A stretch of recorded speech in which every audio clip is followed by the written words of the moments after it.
game of the year. Game nominee 1, Bully. You've already told us a fair bit of detail. Was there anything specifically about Final Fantasy VII Rebirth that makes it goty contender?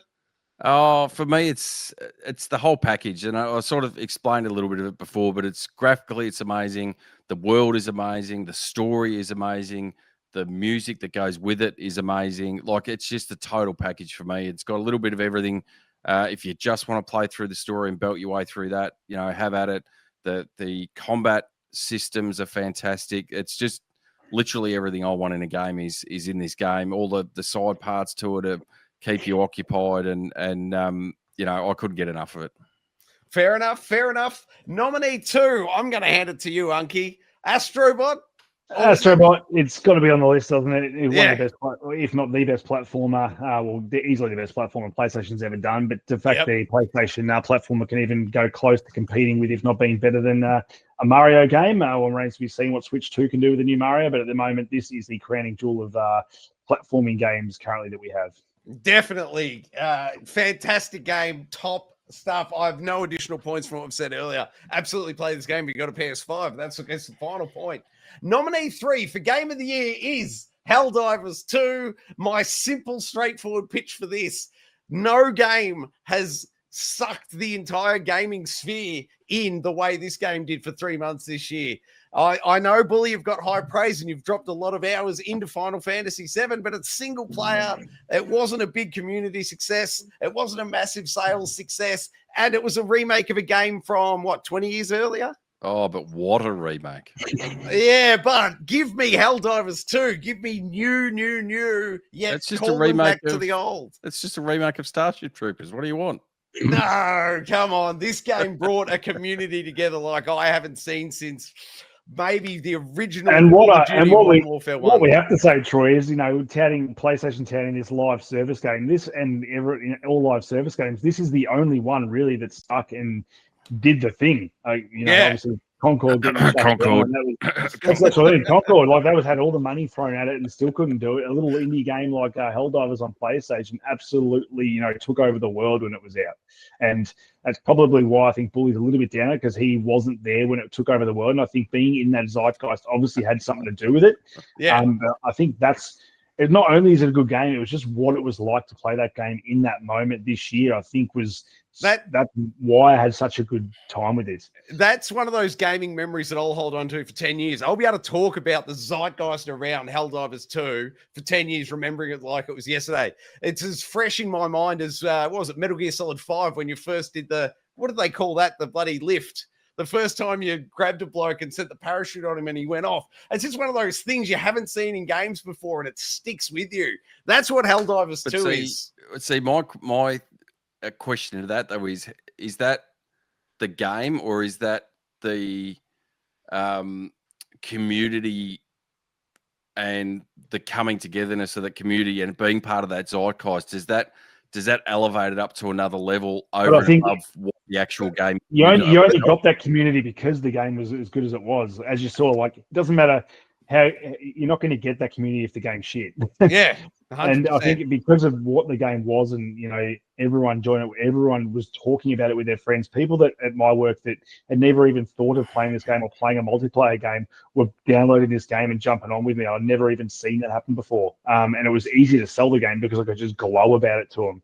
And a lot of games I want to tell people about to play, I know why I like it, but for this one, for me, telling people why they're going to enjoy it and them jumping in and then actually enjoying it as well, just as much as me, I think I don't remember a game in recent history where that's happened. No, the closest thing to everybody talking about a game, and it was a single player game, but was The Witcher 3. That was the last time I heard everybody was playing the game at the same time, and everyone was, have you tried this? Have you tried that? Can I nominate that for Game of the Year? I played it again this year.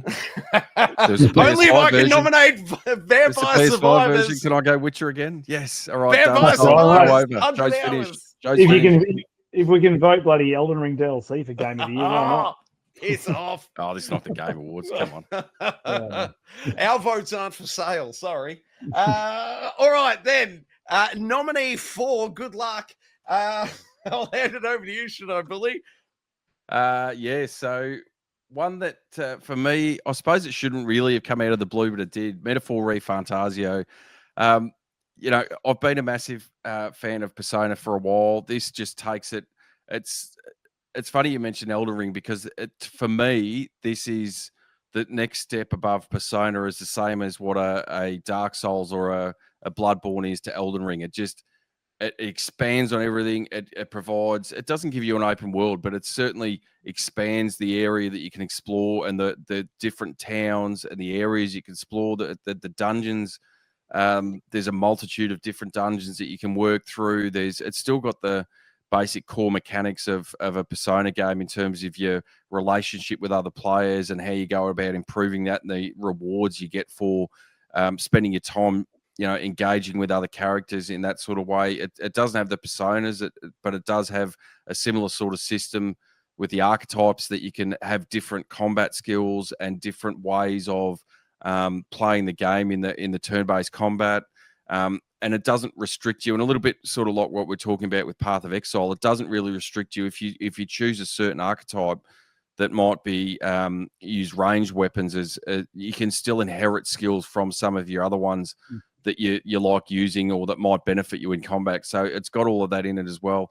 I think the story is incredibly immersive in terms of if you just take it on the base story itself, it's a really good story. But if you stop and reflect on the actual story itself and how it's trying to make commentary about the actual real world that we all live in, and it's almost like it's a metaphor.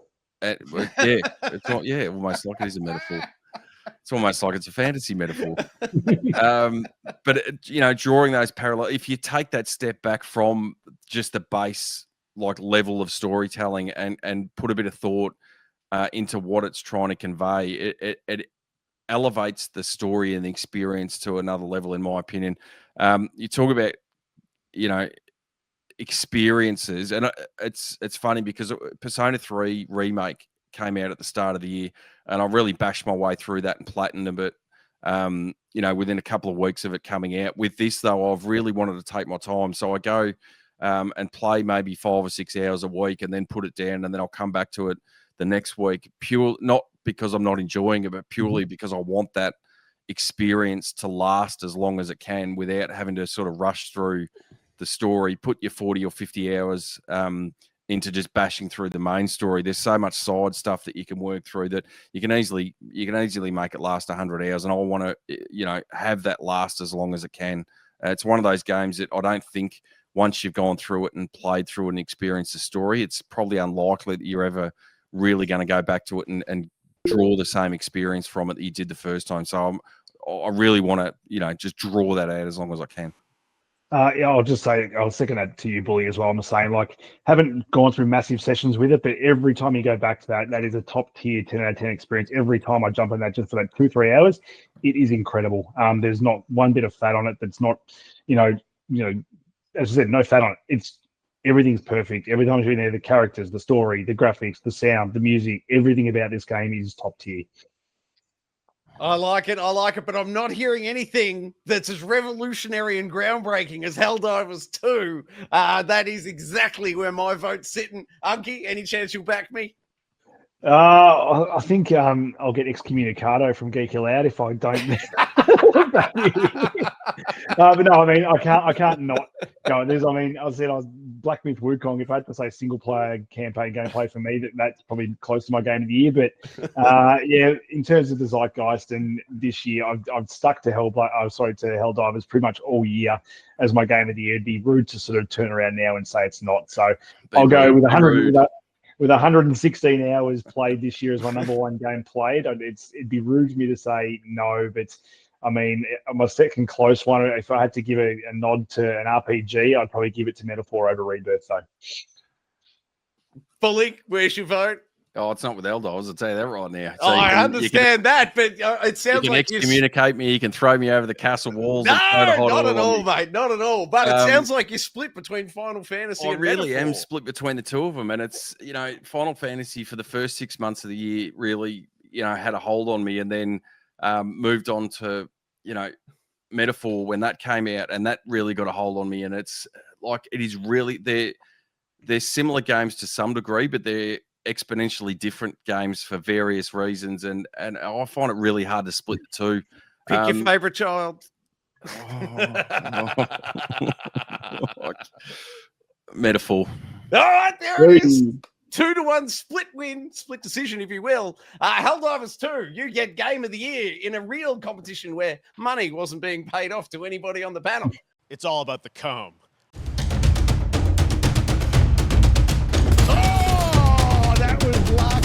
Hey, that's something.